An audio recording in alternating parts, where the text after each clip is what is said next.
I have a few first things to say. First of all, I appreciate the questions that I received on my previous video. I also appreciate, this is coming into Thanksgiving here, I appreciate the fact that I have such a good viewership. Not in numbers, look at it. For some reason, my viewership is pretty low, but I have an incredible bunch of viewers that watch my videos, including people that I watch on videos that I bow down to their mastery of making bows and their research. Red Dragon is one of them. Red Dragon, if you don't know his channel, it's RYD to start out with. I don't want to butcher the spelling of his name. Impresses me with his ability to research and his passion for bows, all things archery, that crosses time and it crosses geographical boundaries. And so that's amazing. There's a fellow that makes what I would consider some of the most beautiful West Coast styled paddle bows in you that watches my channel. And so thank you, for having enough respect for me as a bow maker and as a rambling kind of video maker, to watch my stuff. It's rare that, I get negative comments. Occasionally, trolls hit. Occasionally, things pop up there, but generally, by and large, I have a really great audience, so thank you. I give Thanksgiving for that. Some questions. Now, you may just watch my videos for raw entertainment. You may not be into bows. You might be into just listening for whatever, medicinal plants or, whatever random topic I bring up. But I get a number of beginners, people that are starting out. Let me say that bow building is not like wooden boat building. Watch a traditional boat building video. In there you see incredible machines, and I say machines because there's a combination of so many finely fitted parts that can take years to build. This is relatively simple. A draw knife, a hatchet, a farrier's rasp, sandpaper, a single piece of wood that you cut down in the forest. It doesn't take a huge investment in space, time. It does take skill and experience because you will break bows. Fortunately, I can say, as many of you, you learn the most from the bows that have broken. If you were just lucky and you made a bunch of 30-pound bows that worked okay, didn't have perfect bend or stuff, you created a series of 30-pound bows, and I'm using a bow on a light scale because the chance of breaking is a lot less. You may or may not have learned much, but if you push the limits and you're breaking bows and you see, that's why it broke, I just figured something out, that your learning curve is going to be steeper. So don't be afraid, I know it's really afraid, of breaking bows. That's just it. I broke bows on purpose. I've broken so many bows on purpose just to see, what the limits are. I've tested wood, I've had different wood, made the same kind of bow, following the dimensions similarly, and pushed their limits till they broke, just to see. It's all an experiment. I had a comment from a person on one of my white cedar bows that was saying, yeah, that's fine if you want to shoot softwoods, but I can shoot my hardwood bow, all day long. Please don't take any one of my videos as this is all I do and this is the greatest bow in the world. I didn't view it that way. If you were to look at Inuits in some areas, all they had was willow.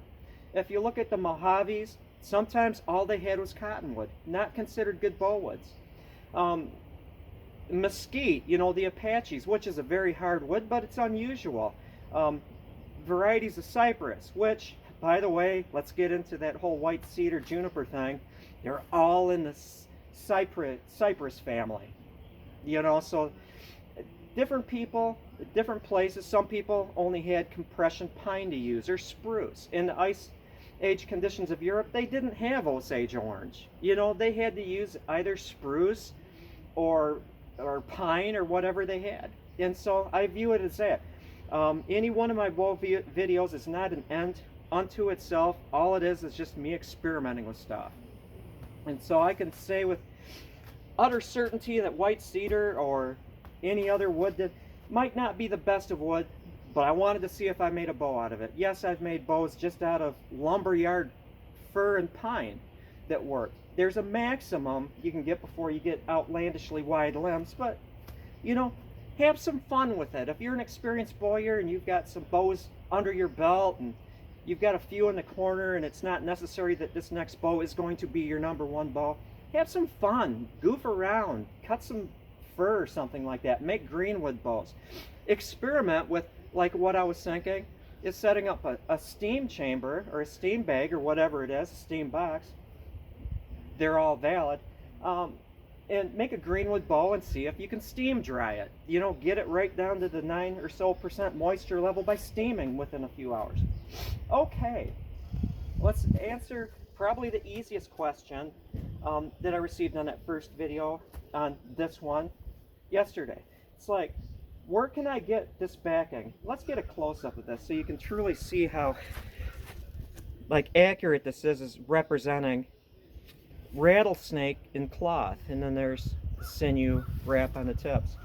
Go to Pine Hollow Longbows. Mike is one of the greatest people you'll ever be in contact with. His materials will not disappoint. He's very good at that. You can call him up, Mike, I want some Osage or mulberry or whatever. Well, what kind of bow do you want to make out of it? What kind of grain? Do you want it to be straight? Do you want it to be snaky? You know, he'll match what you want to what you want. But Pine Hollow Longbows, hit the tab on backings and you'll find this cloth, plus I believe he has copperhead, which I think would be really pretty. You can find it just by going to Pine Hollow Longbows. And then there was a second question on that same comment, what can you use as backing? Well, the cloth backing.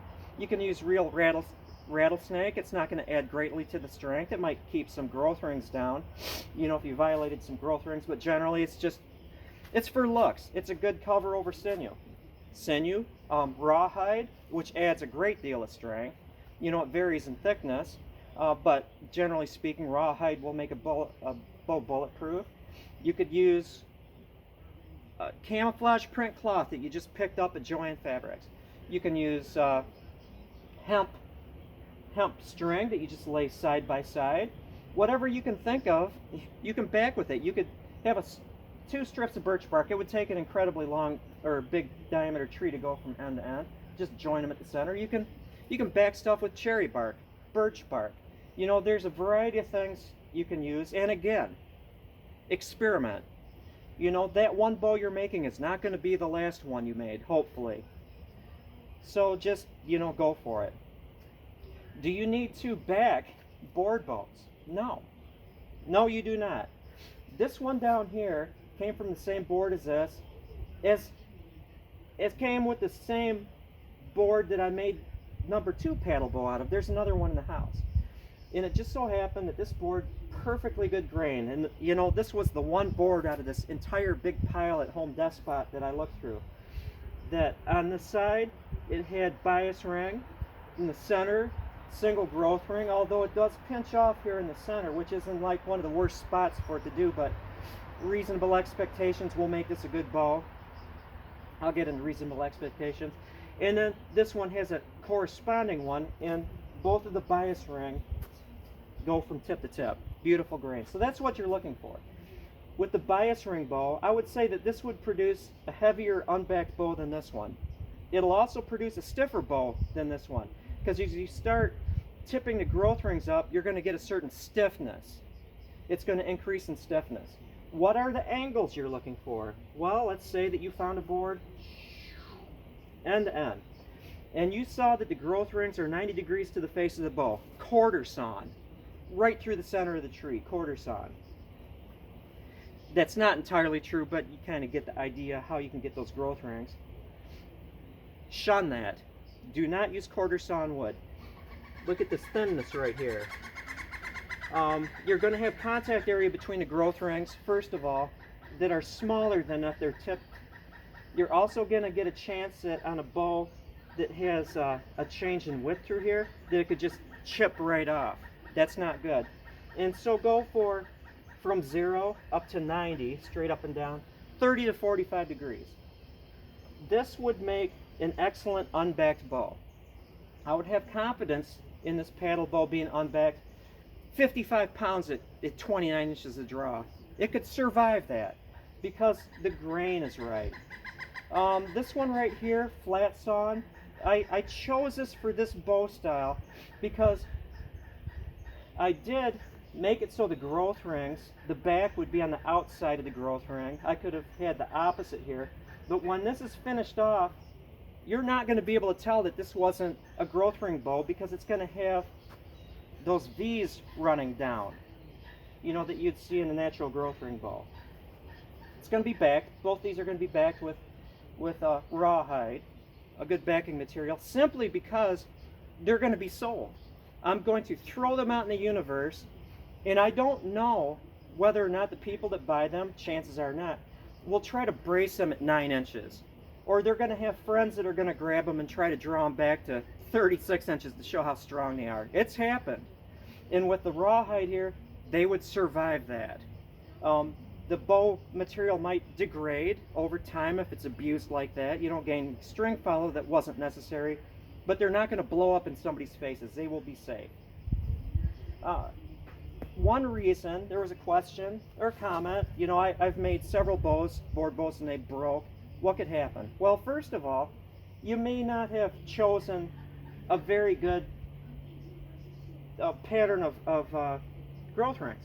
It might go off to the side. You might have picked a flat sawn one that has like feathered growth rings, you know, it's violated greatly on the back.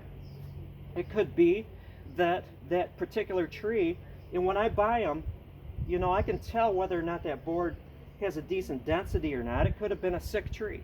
It could have had a fungus that made it brittle. It could have been that the kiln operator, these are kiln dried, used poor protocol and damaged the cells of the wood so much by like drying it too fast that the bow material itself isn't any good. So that's out of your hands, although you can kind of, you know, I don't know, that's out of your hands. It could be that your expectations were too high. I want to make an English war bow because I found some videos, you know, where people are trying to see how heavy a bow they can make. So I'm going to go get a piece of red oak and I'm going to make it look like an English war bow. It's going to be relatively narrow. I'm going to keep it at 70 inches long. But I want that thing to be 120 pounds at 32 inches of draw. I'm sorry, but your expectations are way too high for that piece of wood. It's like expecting to drop in, you know, a big old Dodge Hemi engine into a Volkswagen Beetle and expect the body not to twist, putting the engine in the front. You know, it's too much horsepower for that chassis. And in the case of like a red oak, unbacked bow, certain width, certain thickness, there are constraints to what you can do with that.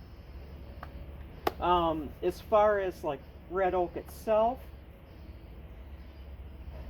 I'm not just buying it because that's all there is. I like red oak. I could say that one of my favorite bow woods, bar none, is white oak. I love white oak. It's one of the most reliable bow woods you can ever find as far as, you know, making a bow of good weight that doesn't break on you. But take red oak, Quercus ruba, or red oak is actually a group. So there's different woods that comprise the group red oak. But let's just say that this is true red oak, Quercus rubra. And then take white oak. Make it to the exact same dimensions as this one.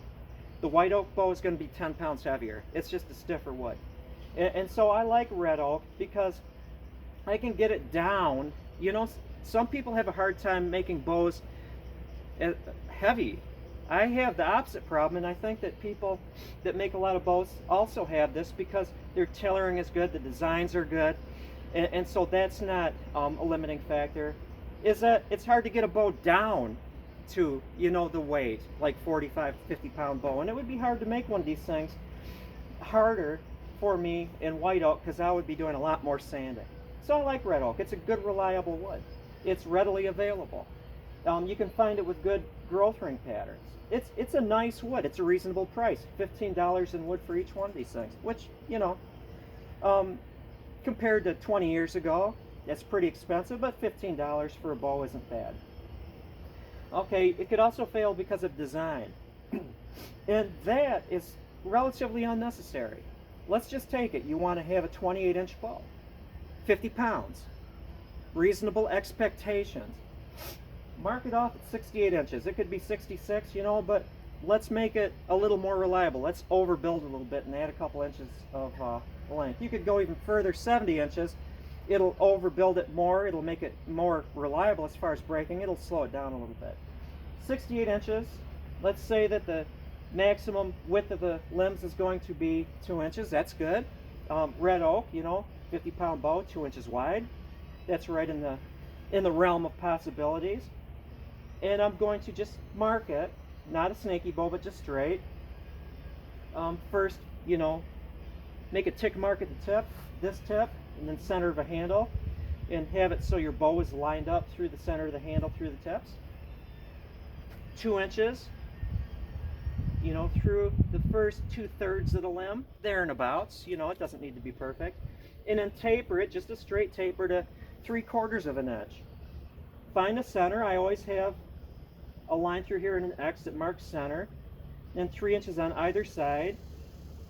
Another 2 inches on either side, and it could be 1 3/4. It could be 2.5. It doesn't matter.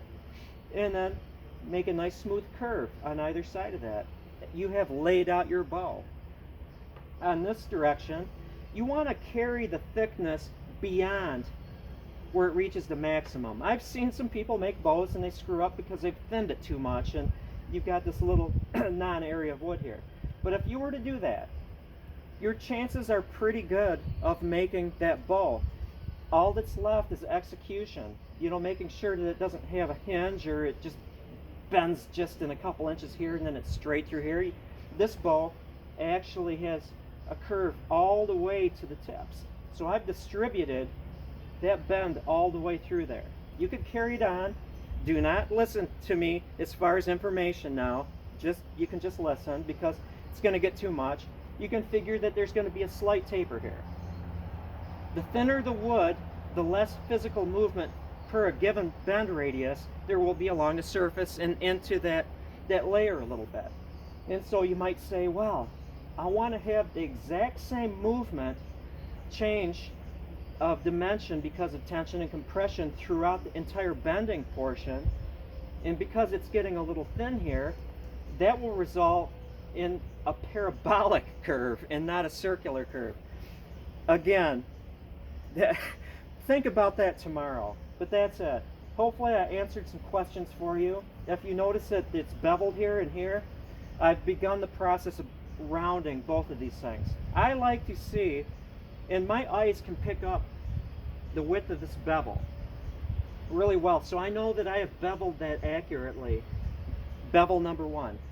I will bevel it now on the edge, and I will be able to see, yes, that's an even bevel because it's a flat surface. Now I'm going to bevel it along here towards the center, and I can say, yep, that's an even bevel on both sides because I can see the width of those bevels. And now I am on the road to rounding them. Then my chances of just rounding them from a flat piece to a round will be a little more treacherous than rounding it from 3 bevels on each side. That's just the way I do things. But that is all. I've talked long enough. Hopefully I answered some questions.